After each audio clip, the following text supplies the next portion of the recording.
Hello, welcome back to This Day in History, our nightly look back at a specific day in history, where we take a look back at the events of a day, the historic context in which those events took place, and the historic ramifications of those events, and some people that were born on that day, and some people that died on that day. As always, if you have not yet, please take time to hit the subscribe button, the bell notification icon to be alerted anytime I post new content, and please tell a friend. And without any further ado, this day in history, April the 18th. And on this day, in 2019, the long-awaited, yes, I have props tonight, Mueller Report was released to the United States Congress and the public. Now, it was a redacted version, but this is the report that was compiled by the special counsel Robert Mueller. And as you can see, here are the reductions.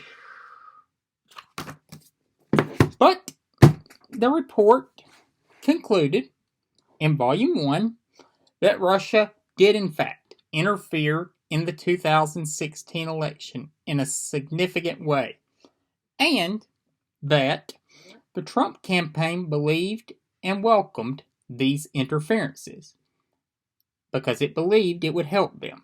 However, the report did not, due to incomplete evidence, establish a coordinated effort to collude between the Trump campaign and Russia.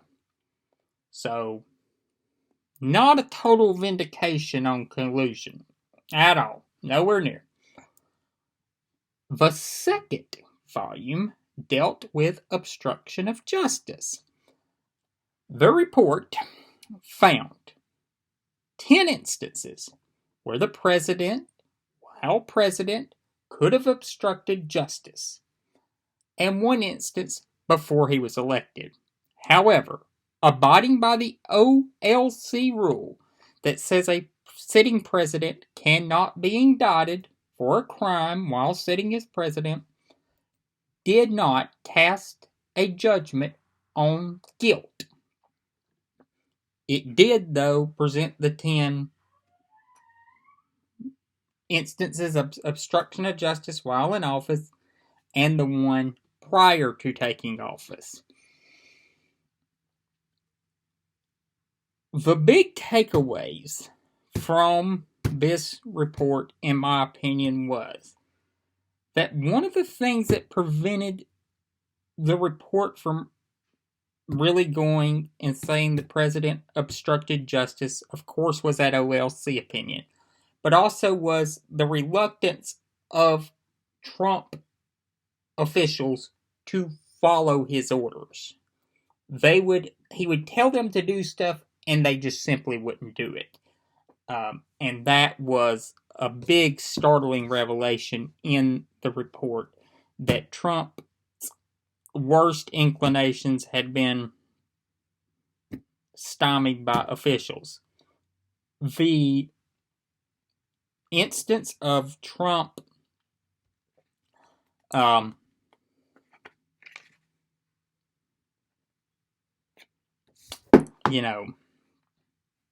just being a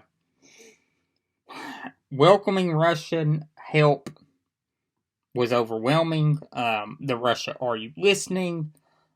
His public pronouncements were obviously mentioned. But they found that there was actually no direct link of coordination between the Trump campaign and Russia. And really, to me, it read that the Trump campaign was so inept that they couldn't order pizza, essentially. I mean, so making contact with Russia was just a bridge way too far. And that if Russia had tried to make contact with them, they would have been too stupid to realize what it was. So, on the other issue, well, let's go to... So, the Mueller Report comes out. And for months, the House and the Justice Department fight over the contents of this, and fights are made over the 4-page infamous Barr memo to Congress after he and Rod Rosenstein pulling all weekend to reading this massive work after its initial release. This is not what led to Donald Trump's impeachment, though.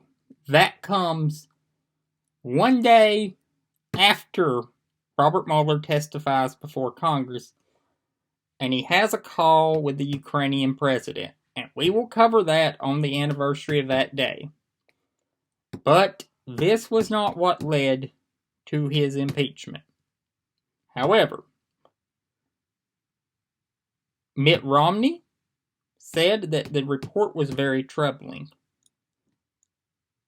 Justin Amash said that this was impeachable conduct, as did other members of Congress.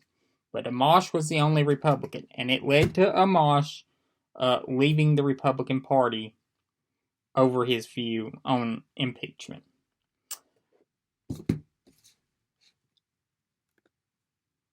Some births that occurred on this day. In 1924, Henry Hyde was born in Chicago. Hyde was a U.S. representative from 1975 until 2007. He was chairman of a Judiciary Committee from 1995 to 2001 and head of Foreign Affairs from 2001 to 2007. Hyde was one of the most staunchly pro-life members of Congress in history. In fact, Hyde was the author of the Hyde Amendment, which blocked federal funds for being used for elective abortions through Medicaid. And this is a very controversial amendment that is still controversial to this day. At the time, it was a very widely supported bill, and it became an issue in the 2020 election. Joe Biden had to recount his past support of this amendment to seek favor with some elements of the pro-choice community in the 2020 election. But as I said, at the time, it was a widely popular amendment. However, over time, it has become less so, and a very divisive issue. One thing that always made Hyde divisive, though, was impeachment. So, Henry Hyde was chairman of the House Judiciary Committee during the impeachment of President Bill Clinton, and was, as tradition holds, the House impeachment lead manager for the impeachment of President William Jefferson Clinton. And this was controversial because Hyde had a skeleton in this closet. He had himself carried on an extramarital affair in the past. However, he said he had admitted this to his family and they had forgiven him. Hyde would retire in 2007 and he would pass away later in November of that year. Deaths that occurred on this day. Terry Stanford, the governor of North Carolina, died on this day in 1998 at the age of 80.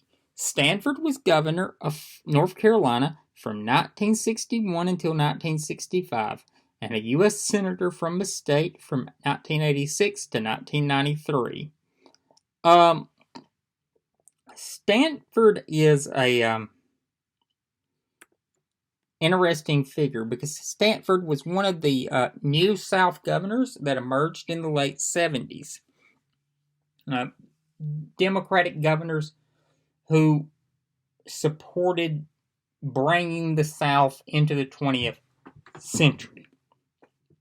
And if you believe Evelyn Lincoln's writing, who was John F. Kennedy's personal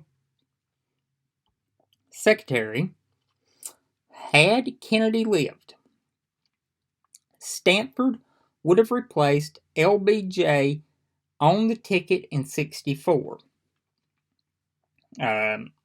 As I noted here, Kennedy and Johnson had a terrible relationship together. And I truly believe Evelyn Lincoln was right. I don't believe Jack Kennedy would have gotten away with putting Bobby on the ticket, but I do believe he could have put someone like Stanford on the ticket and it not caused a eruption. But I also live in the reality world of LBJ and Hoover were really tight, and that LBJ may have leveraged that against JFK. But I also think Bobby would have leveraged something against J. Edgar Hoover that was much more damaging, and I think that he would have come into the fold and saw Kennedy's way of thinking. All right, everybody. I'll see you tomorrow. See you then.